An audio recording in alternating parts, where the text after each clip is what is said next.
Hello, my name is Bob Brown, and it's my privilege to host this show, which is based on the reality that Westborough is a great town filled with interesting people. Many of them are long-term residents who have so many memories and stories about life in Westborough in days gone past. And so your local cable station, Westborough TV, has initiated this series of programs which are designed to reflect upon life in earlier days and to possibly make suggestions about how we can improve life in this fine town for the future. Well, today I'm very fortunate to have with me a man who has a great story to tell us. Many years ago, there was a famous Christian Catholic who organized the Franciscan monks, and his name was Francis of Assisi. Francis was a man of faith, of great faith, but he also loved birds. And today, we have another man of faith, Marty Newark, who was married to Faith Newark, who was the organist in our church and directed choirs here in the community for many, many years. I love birds. And Marty also is an advocate for the birds. And he's here today to tell us about one of his favorite birds and to help us understand how we can help propagate them here in Westborough. So, Marty, tell us about the bluebird. Well, some of them are here, but most people don't see them. And one of the reasons why they don't see them is they're away from backyards where the sparrows inhabit. But they've been missing from the area from about 1850, when they had sparrows introduced to the United States. And from that point on, they were at public enemy #1. But there are bluebirds around, and we can help by encouraging them to come by building boxes. Tell me a little bit about what a bluebird looks like for people who've never seen one. How would they know one? Well, the description is it wears the sky on its back and the earth on its belly. And it's got some white on the underside too, so it's red, white, and blue. A very mild-mannered bird. Beautiful bird. Beautiful bird. Now, in order to help propagate them, Marty has taken on the project of siting birdhouses all around town. And part of what we want to do today is to help you viewers have the opportunity to also build your own birdhouses. And Marty will show you that in just a moment. And will also help us understand where to site them once we get them built and how to put them in the fields and around the yards. So I have right here in front of me a house that has been occupied. And I'm just going to quickly give you the dimensions. You may want to go get a pencil and paper and take these down later on, but you'll also be able to get a DVD of this particular program by calling the station here and asking for a program, and for a modest fee you can get a copy. So you'd have both the notes that you take plus the DVD if you want to get into this, and we hope you do, to get into the business of building more bluebird houses. This particular one is one that Marty placed in my backyard, and before we dissect it, I thought there was something interesting about it. You may see here a stick sticking out the front. Marty, you want to tell them a little bit about that? Well, there's a bird that likes to build a nest inside the box, and it's called a wren. And the wren doesn't use the same materials that other birds use. It uses twigs and sticks, 100%. Want to open it up and show them? And the one that's sticking out is probably left that way purposely by the wren. What happens is other birds will get in there and raid the eggs. So the wren puts a big stick and makes the hole smaller, so only the wren can get in there. Great. Now this nest has not been disturbed. It hasn't been opened since the wrens made their family, and so we'll give it a chance to open up, and you can see the construct of the nest. You want to describe And it? in the field study, we got some close-ups of the material that the wren used. You can't even get your hand down there, so you can never tell when the eggs are in there, but by the activity that's going on, you can tell when they've been laid. Great. All right, now just very quickly, and Marty in a moment is going to show you in his shop, friend's shop, how to put this house together. But here are the dimensions for those of you who want to understand them. We start with the very top. The top is a piece of wood which is 7 by 9 square. And on the front is the front door with this little latch that you see it's pinned or screwed so that it hinges up. The hole itself is 1.5 inches. It's located 2 inches below the top of the box. Notice in the top of the box, the top does not go up against the top because you wouldn't be able to open it. Plus, it adds air to the nesting area. And then the back too. And the back too. We'll show that in a minute. And the dimension for this particular piece of wood is 4 1/4 by 10. The sides are the same, 6 by 10. And notice that they're put on the outside going into the front pieces and the back pieces. So they're 6 by 10. The back is a little bit bigger than the front because it has to have, the front has to have space to move up and down. So this is 4 1/2 by 10 rather than 4 1/4 by 10. And then the bottom is just a piece that fits right in the middle, which is usually 4 1/2 by 4. So that's the basic dimensions of the house. Marty will explain in greater detail how you put them up and where they should be placed, and a little bit more about the air that needs to get in there. Anything further you want to say about that now before we go to the shop? Well, one of the problems in a bird box is how to mount it. People put it up in trees or on trees. I understand that out on West Main Street, where Mr. Crowley used to live, he liked to put a gourd up in a tree, and he had a tree that was in the center of a driveway.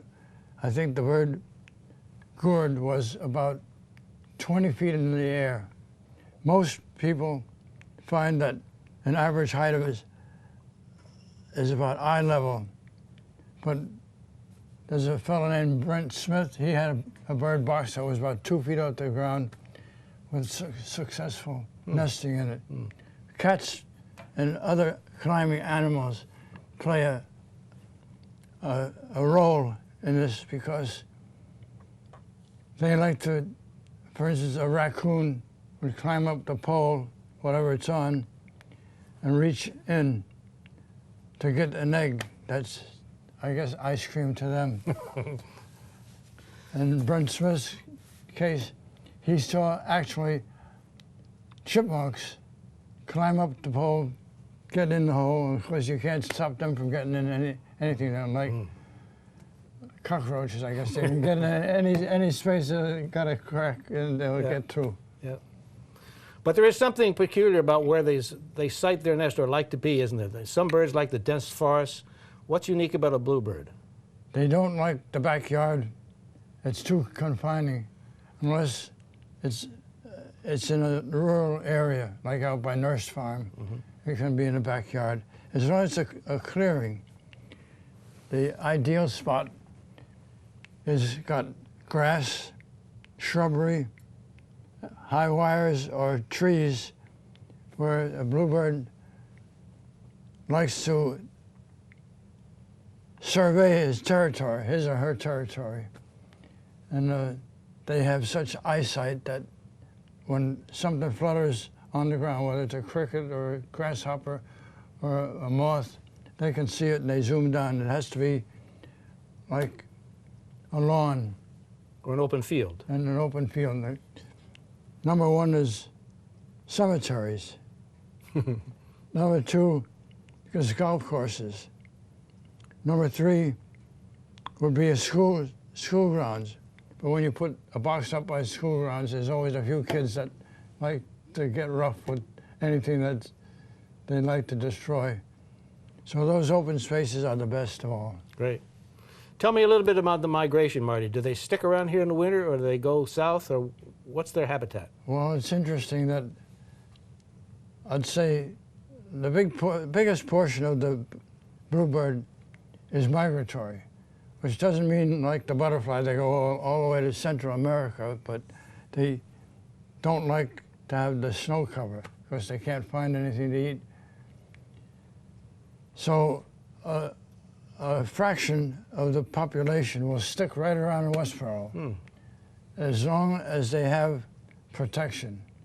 Like some of the places have evergreen trees that come down to the ground and they got protection from the wind.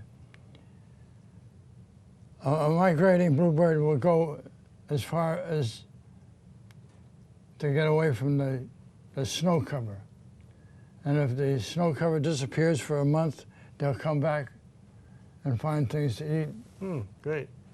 And a lot of them go to Florida. So Snow they bunnies, migrate between Florida Excuse me. and Maine. Great. What's the nesting period? When do they start building their nests in the spring? It coincides. It coincides with the food that's available. When the bugs start coming out, they're on their way. Okay. If the bugs are not ready, and the bluebirds are, they'll find berries. There's a number of bushes that have berries that hang on over the winter. Hawthorn, little red berries. Staghorn sumac has stuff on there that they'll survive on.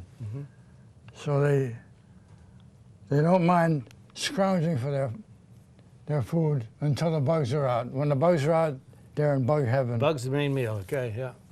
What's the typical family? How many eggs would a mother lay?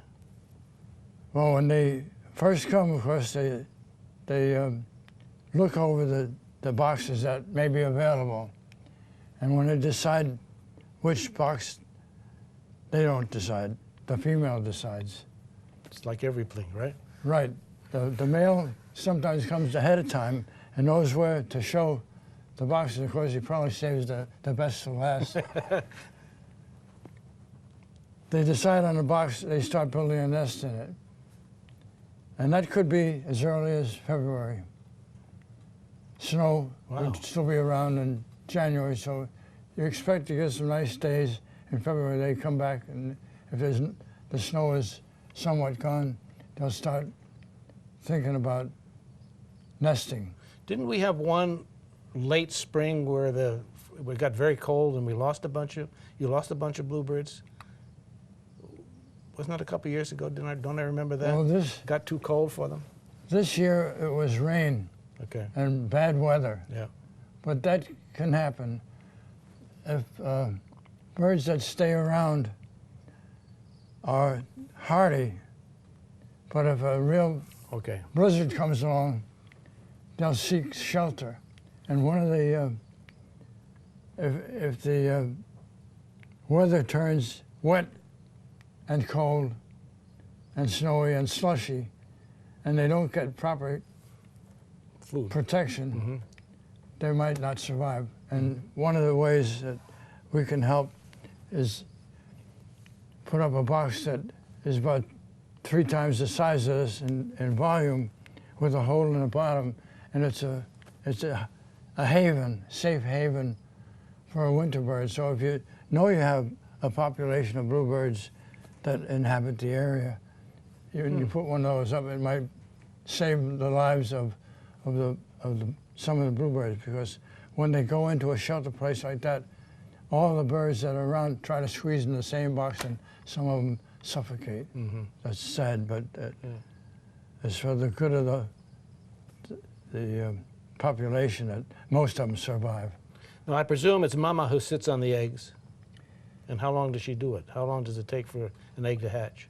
Well, the first egg is a sign that they're ready to lay the eggs. They lay 1 egg one day, 2 eggs second day. You see 3 eggs in there, that's the 3rd day. 5 eggs is about average.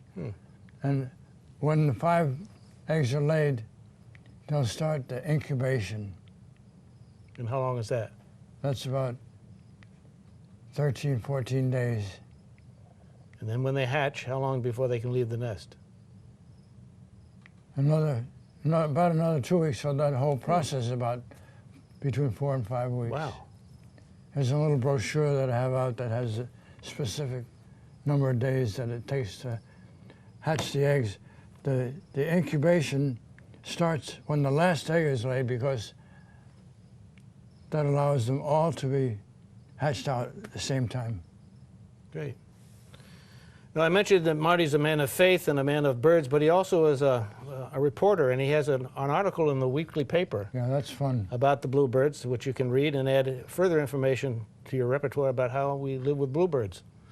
So I think what we do now is move off to a workshop where Marty's going to show us the actual building of a birdhouse along with one of his friends, and we'll get a sense of how that process works out. You've got the dimensions. We'll go through that again, but then he'll show you how you put them together and where you put them and how you hang them on a pipe and all that good stuff. Each year I made boxes out of scrap wood, and I found out what kind of wood not to use because you can't put a nail in it without it splitting. Good. But over the years I've done it, I've learned how to simplify it. So the simpler your design is, the less you'll be frustrated in trying to make it work. Great. All right, now we're going to adjourn from here and go to a friend's workshop and show you how to build one of these things. I've pre-cut some pieces. These would be the sides. I've pre-drilled them just to make the process a little quicker. So what I'm going to do is the sides, the back. Generally, I cut the back. I have on my own a little bit longer in the back. Not because it's and I use a longer screw on this side just to allow, excuse me. Can I hold it there in place? You got it set? I got it, as long as I get a support here.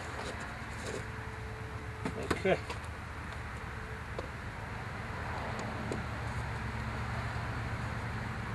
Just make those a little flush. All right.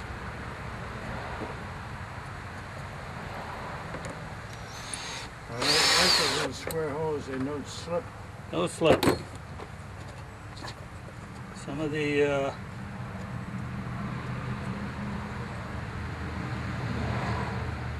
screws that you get today, they're all switching to square holes, so this should be Phillips head.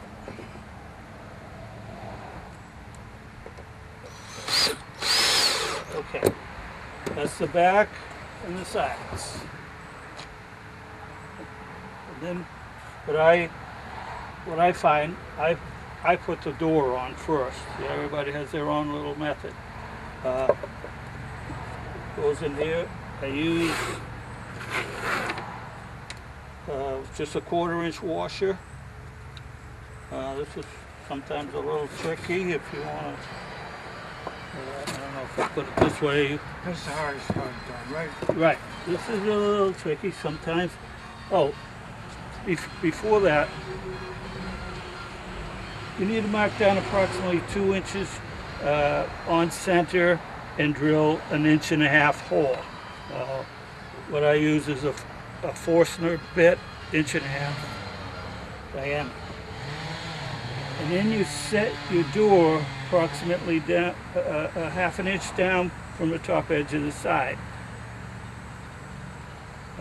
Draw a square line across so you get your pivot point for your screws for your door on center. What's the washer in there for? The washers just give a little space for the freedom of the door to swing. I know after a rainstorm I tried to open the door that somebody didn't put any washer in there or anything. You have to give up on opening the door. You do that on both sides. Well, those washers can be plastic. They can be plastic and something that will withstand the weather. Now we're at that point. You can see that pivots. Now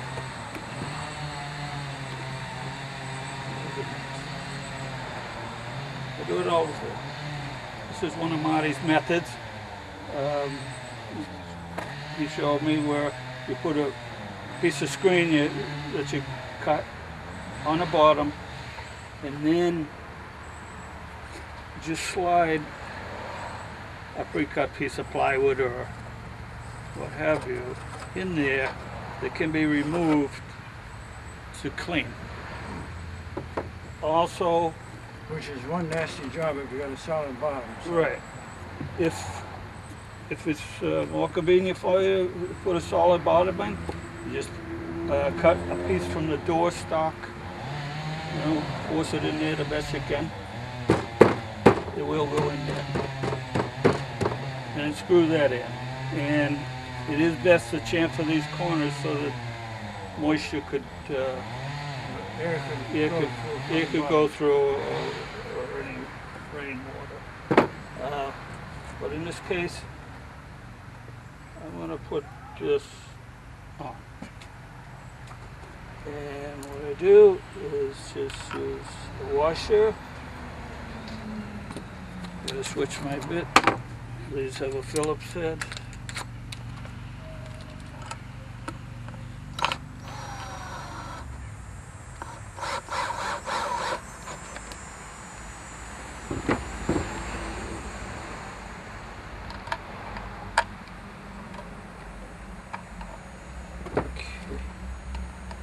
Try to avoid the washing.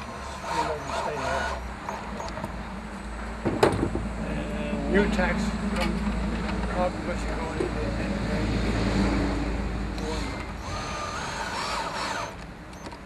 Okay. And then, like I said, this piece will go in there when you're done for cleaning. So when you use a removable bottom like that, it saves a lot of bird dew from getting under your fingernails when you try to clean out the box. Or you have to carry something, and if it's a little bit small, you get air can go around this bottom on all sides, and you pull this bottom out, it could be mud on there. Just clean it off, and you're ready to, with a clean bottom, ready to go. Okay. And then the roof, mine is like 7 by 9. That can vary, whatever is convenient for that you have for stock. And what I do is I center it on there just by eye, and then I'll mark a little line just so I know where it is. Pre-drill some holes.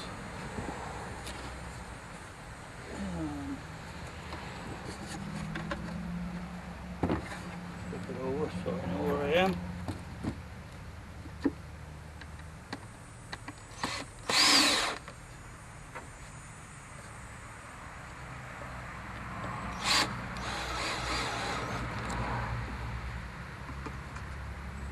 Yeah.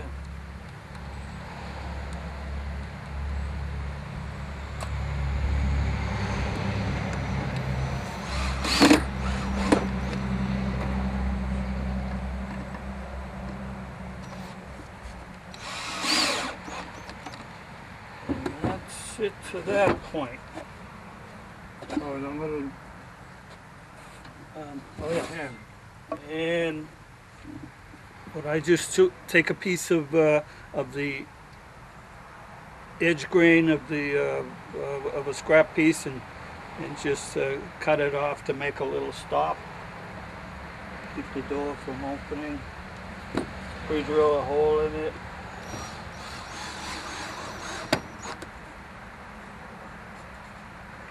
And keep the door from popping open. A lot of boxes designed to put a hole in here and a nail to stop that from moving, but the nail always gets lost sooner Gets or lost. later. That's right. So that one's ready to mount. It's ready to mount, and one of the ways Marty has shown me very easy. Take a piece of electrical conduit, cut it off at about approximately 9-10 inches, flatten out 3 inches, drill a couple holes in there, center it on your back.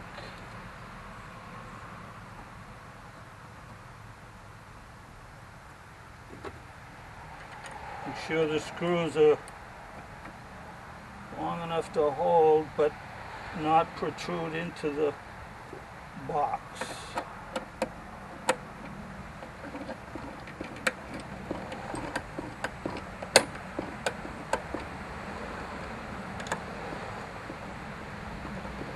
You could put a box up on a wooden pole or a tree, but they're hard to put up and they're hard to take back down. And this one will And go up easy. we're basically ready to go. To mount it on a pole. If you want to make it a little fancier, I roll these edges over sometimes, kind of round them off. Where are we heading So with you this find a party? place that doesn't have bricks on the patio. Right in the grass, right there. As long as you don't hit the electrical line. Dig safe. Dig safe. You want to do that right here? Right there. A good spot. Get in here.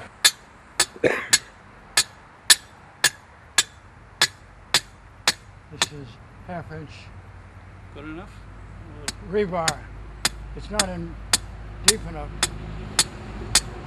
After it's up for a week or so, it wants to fall over. So there's different ways you can fix that up and Okay. make it firm enough. So, that goes over there. Like that. Beautiful. And we're done. El Perfecto. There's a little box made by Ed Erickson, who's quite a craftsman, We have the gutter on it. That's right. and painted by Jane Cruz, who's quite a painter. A little whimsy here, and that's got its own water trough.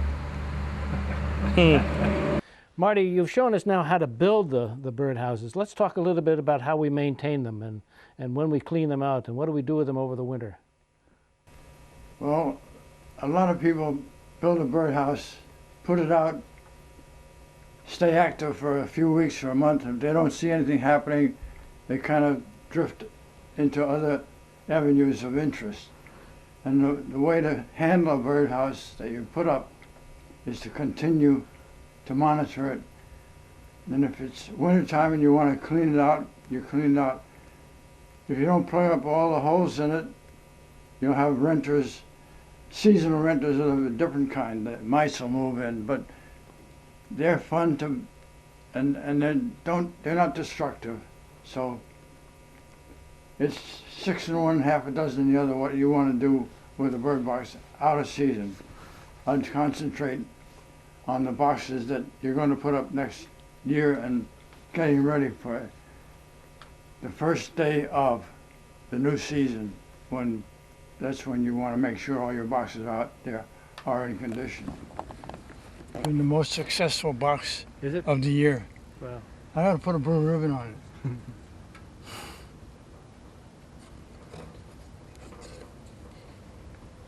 oh yeah, look at that. So I've been checking, the last time I checked was Monday, I think it was. And they're not back yet. It's a good clean nest, so I left it all in there. Yeah. And it needs a welcome. Come back, you little birds. But they love it here. And when they had the 3 ball games going about 6 weeks ago, and there was 500 people up here, and the birds weren't bothered by them. They're back and forth. They had a nest full of babies in there. Yeah, that's great. Oh, the wildlife is great around here. On these Queen Anne's Lace. Yeah. I'm going to open this up and probably empty it out. It usually has a sparrow nest in it.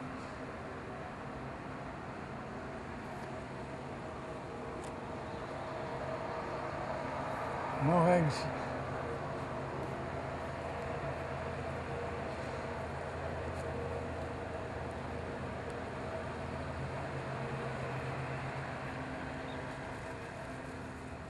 It's time to remove it because it's yucky on the bottom, Yeah. and it's probably, Is this the time of the year when we should be cleaning out the houses? I've got wren nest in mine I got to get out. I'll just clean it out.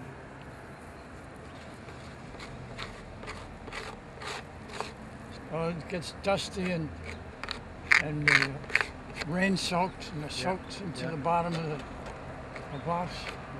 And that encourages all the vermin. These credit cards are good for something.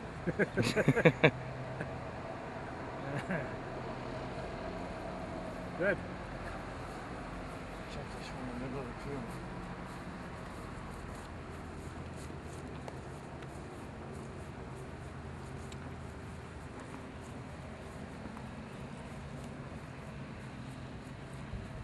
That's right. Next time.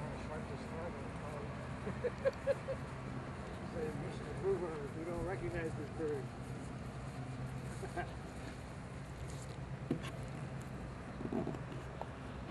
Oh yeah. Now that looks just like a swallow's nest. Is it? Could be start of a bluebird nest here with the.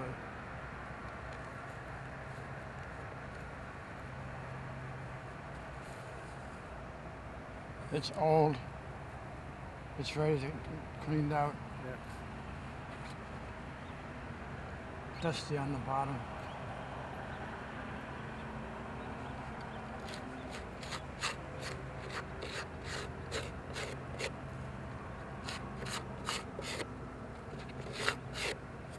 Ready to go again.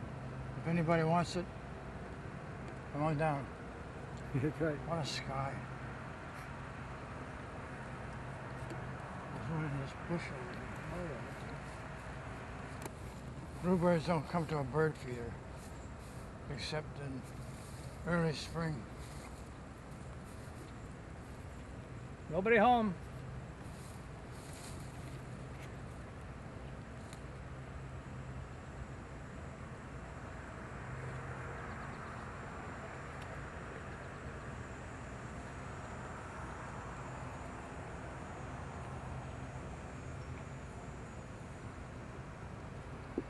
Should that brush be cut down around there, Marty, for the bluebird?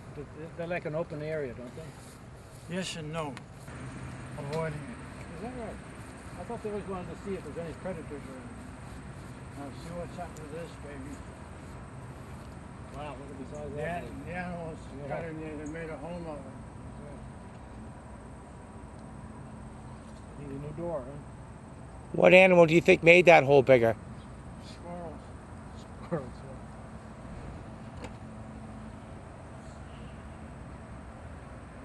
Not much to tell you what was in there. Could have been a titmouse or chickadee. But I put a wire on the bottom Yeah. and it stays a lot drier. Good idea, yeah. Hi, Jim. Well, I don't think I cleaned this one out last time. I couldn't find the red nest in there. One of the first ones that grew up. Any natural looking, I don't know what it is. If it wasn't, You got bees up in the top. There's bees in it. See them up there? The hive right above you. Look at them angry there now, Marty. They all hang around you. Put that in the floor. Look out, Marty. Look out, brothers. Yeah, step aside. ah, spit. That's a good wintertime project, yeah.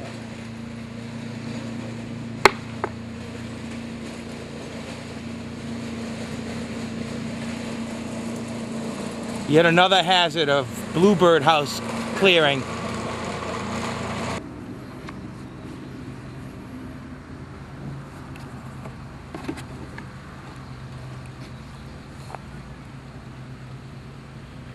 Well, I can tell you this. As far as design, Oh, look at that. there's a perfect bluebird nest. Oh, yeah. They're beautiful. Plus, look at these ants. Yeah. I'll bet it's old.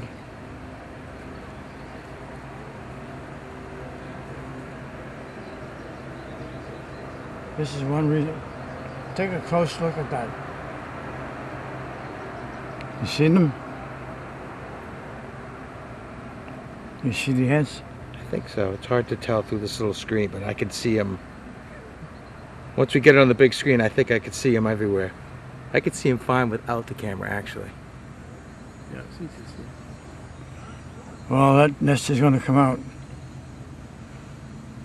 Sometimes an animal gets in there, crushes an egg, and then attracts the ants. The bluebirds may or may not have had a successful brood.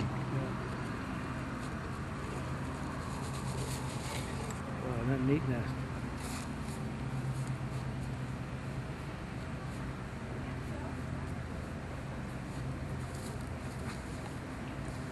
Well, that's That's a good idea to have the V in the bottom. It gets more air in there, right? Yeah. If you don't get air, that's why I was looking around the back. Yeah. You need air coming in up the top too, so you get circulation. And he doesn't.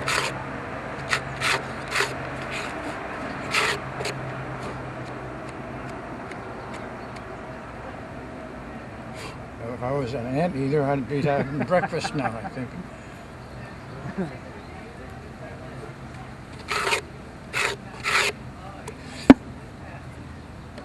Well, that was a beautiful nest that served its purpose, and it was on its second life. Yeah, this is a big one.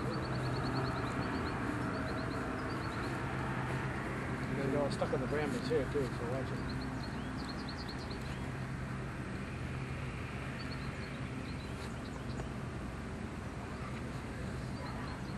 Don't bite the bullet. Put your armor on.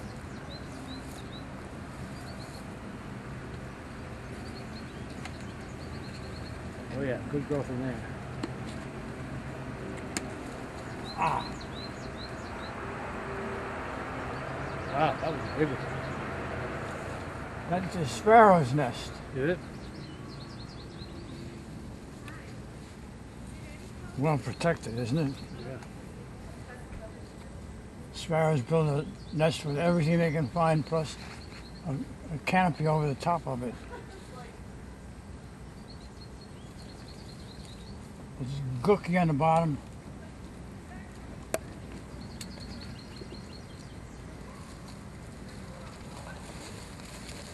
Wow, that's a whole field, that is. Birds. Love to put some feathers in there and some down.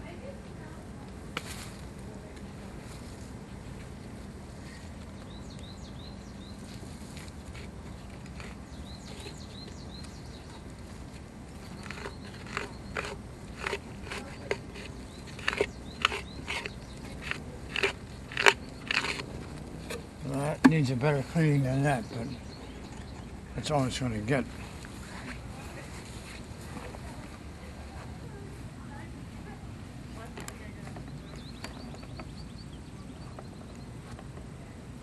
Let me push that down for you. Try to catch your pants, put your foot on top of it. That's right, go right in there now.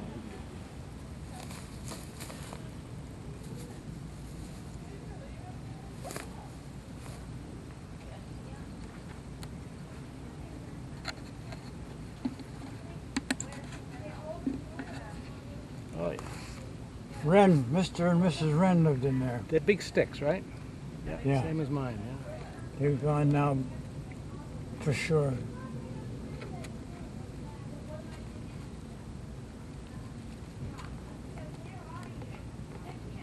No eggs in there, so time to clean it out.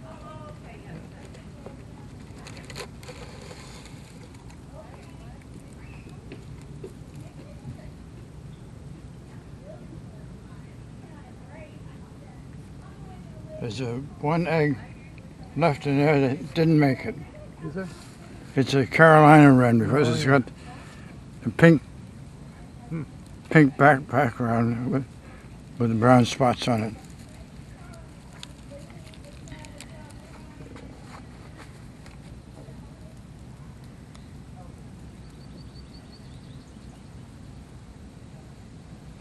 Sort of a little rosy pink.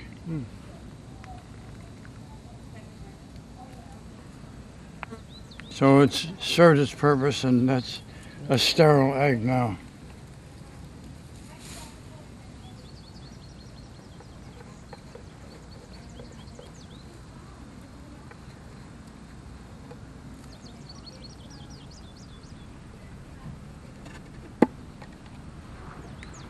That needs a little more ventilation. There's some ventilation right here. Yeah.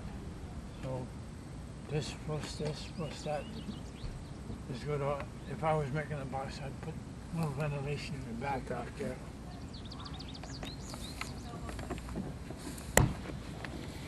Get another one here.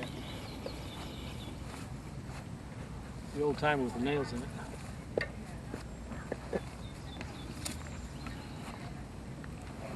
Looks yucky. Does look yucky. It looks like the first box I ever made. One of the first boxes I came up here and had a box with the lid down here and the front over there. It was all put together with nails, and nobody in there took care of it. Oh. So I have it as a horrible example.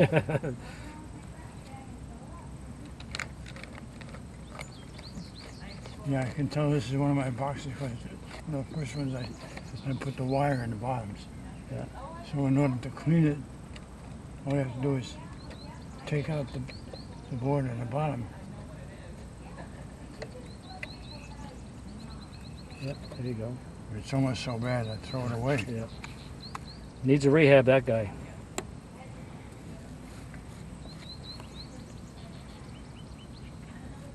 I'll put it upside down until I come up with another bottom for it. All right, we had it. This guy up here you don't want to look at? Yeah, I'll bring it down. Yeah. Get it for you. I'll get it.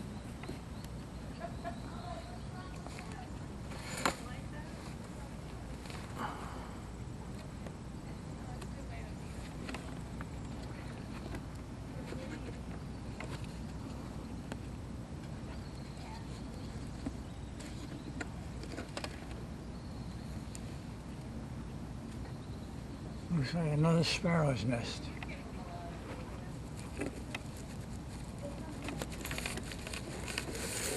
Wow. Look at the size of that thing. They really do build a tent, don't they? They're taking up all the real estate around here.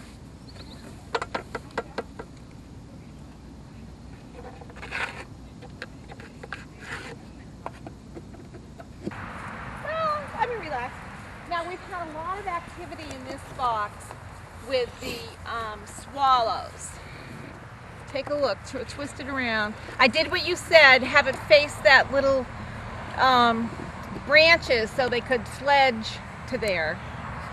But, That's you know, what Bob was asking about that before. it gets, gets bumped around a little bit. But we've had no bluebirds, but lots of swallows in here.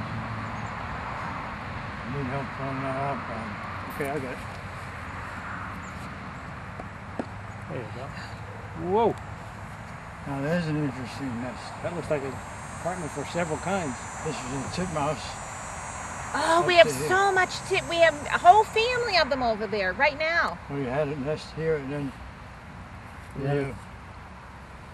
Wrens at the the wren The wrens. built on top of it, The wrens were the last, but we did have the swallows in there. and they're gone now. So we wondered about where the titmouse were living because we have a family. Just last night we were watching 4 of them, and I said, "Where are they living?" So I didn't know that they built a nest in here too. See, one of the reasons we cleaned it out, it's all kind of debris down the bottom, and stuff grows in it. Yeah, and here's the little board that you put in there originally. Chuck that into the dish. Well, I was just asking Clay if it's the time of the year to clean them again, so we get another. Will they nest again? Oh, well, that's what I'm hoping for. Yeah. So let me clean this out.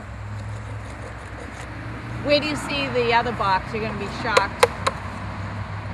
Wait, I got these. Here.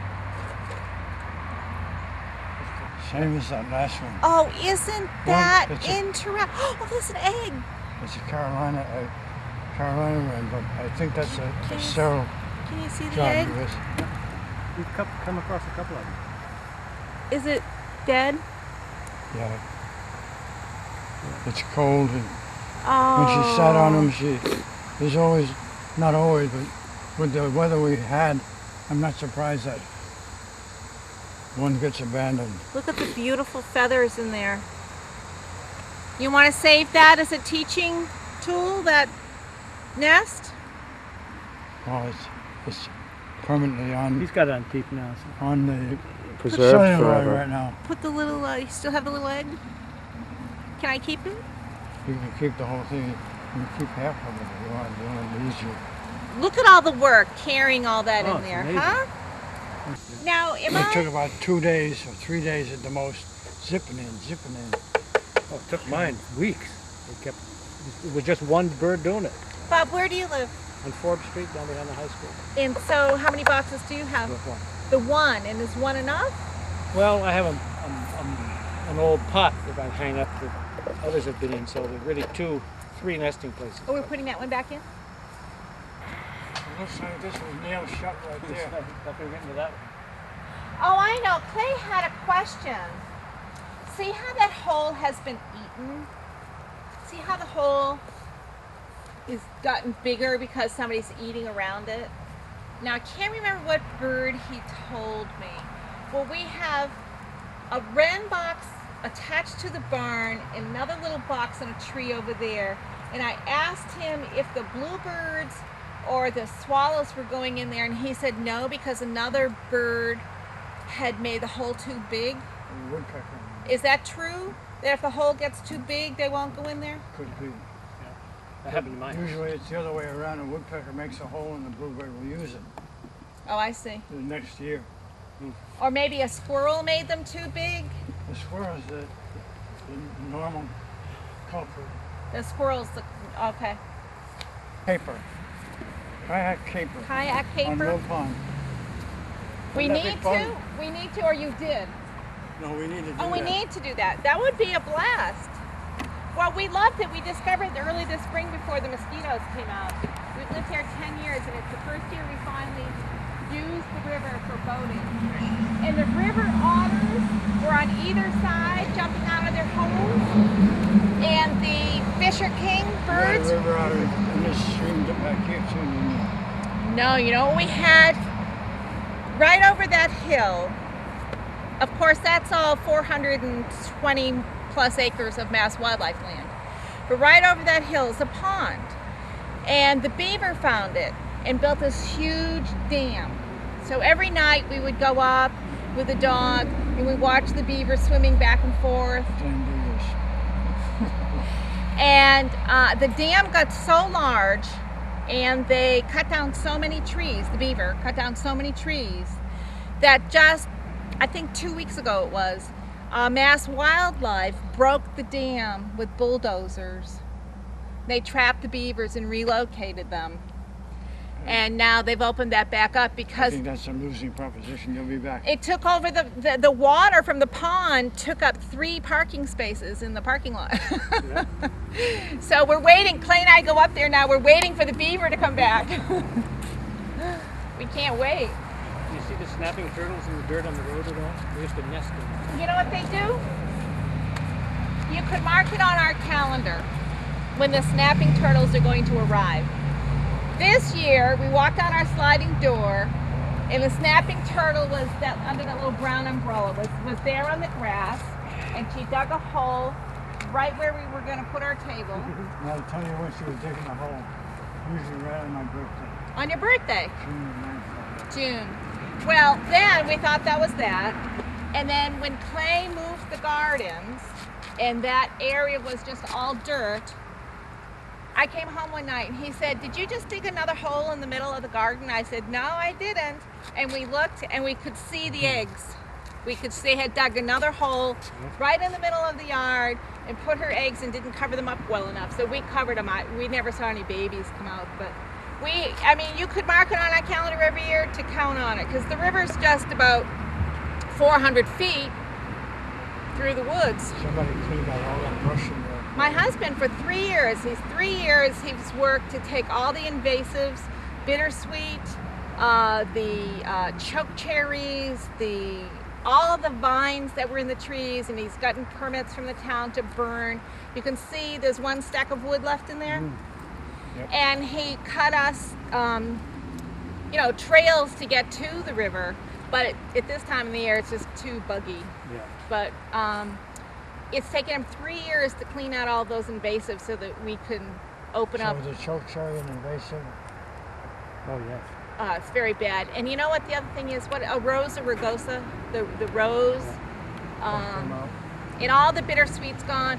We used to have a big bittersweet just until last week, a giant bittersweet plant that we had trained years ago to grow as a wreath. on the front of the barn, Was it male or female? Did you get berries on them? berries.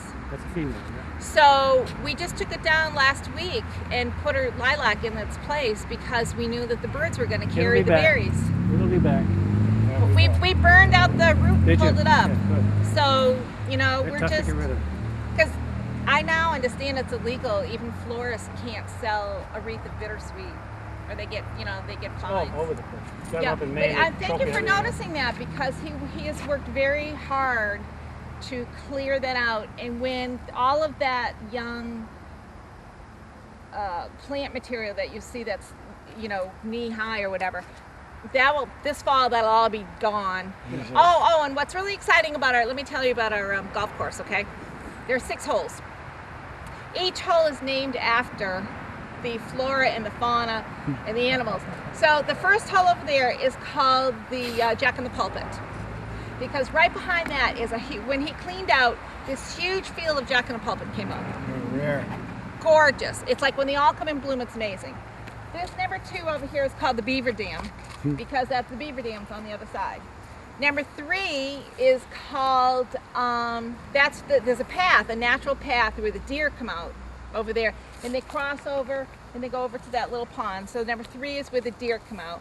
Number 4 is actually, you can't see it's on the other back side, because this dead tree is the red-bellied woodpecker has lived up in that tree all spring. And so that's called the red-bellied woodpecker hole. Hole 5 is the woodcocks, because you know how woodcocks dance when they mate? Yeah. They jump up, they pop up, and they go in circles. So they do that every year in front of the stone wall. Now, people who've seen you monitor the boxes have told me stories about you opening the box and taking eggs out. What's going on there? A bluebird is very tolerant. They've been associated with people for a long, long time. When they were first noticed and they were very popular, they lived on and around farms, and it was a symbiotic relation with farms, because they went after the insects and bugs that reduced the farmer's crop. So they don't mind people, and they don't mind people in a way handling them, not manhandling, but borrowing their eggs to show on the camera or whatever. It goes back in there, and the next thing you know, they're back in the box, and there's no harm done. That's pretty unusual, though. That's not true of all the birds, is it? Some are really scary. You can hardly get close to a wren. And there's some other birds that, if you get to see them, you're lucky. They dodge people like cockroaches and when the light goes on.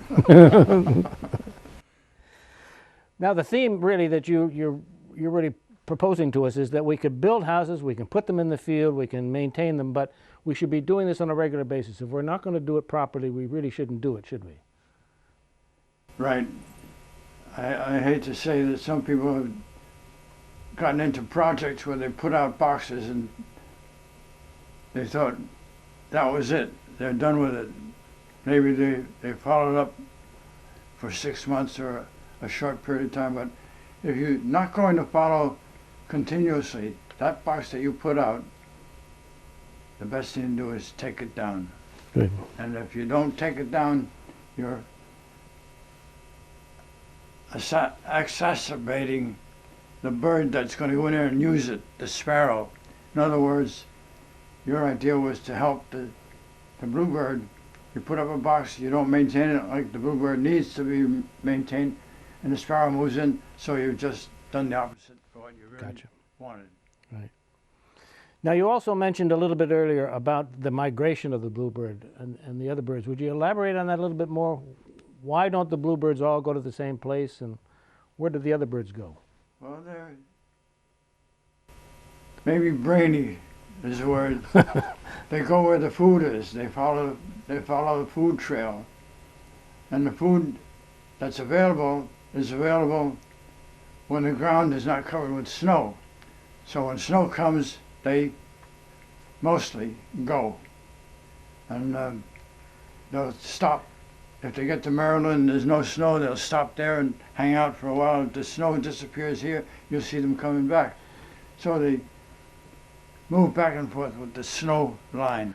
Well, Marty, we could pick your brains all afternoon, and you're a phenomenal resource for us in this town. I said you were a man of faith, connection with your wife named Faith, but you're also, like Francis of Assisi, a bird man, and it's great to have a guy as dedicated to the bluebird in this town as you are. So we thank you very much, Marty. Thank you for the show. Thank you for all you do. Well, and thank you, and Faith thanks you. And the word I was searching for before was supportive. Yeah. And anybody that's supportive of what I'm doing is a friend of mine and a friend of the Bluebirds. Good. Thank you very much. My pleasure, Bob.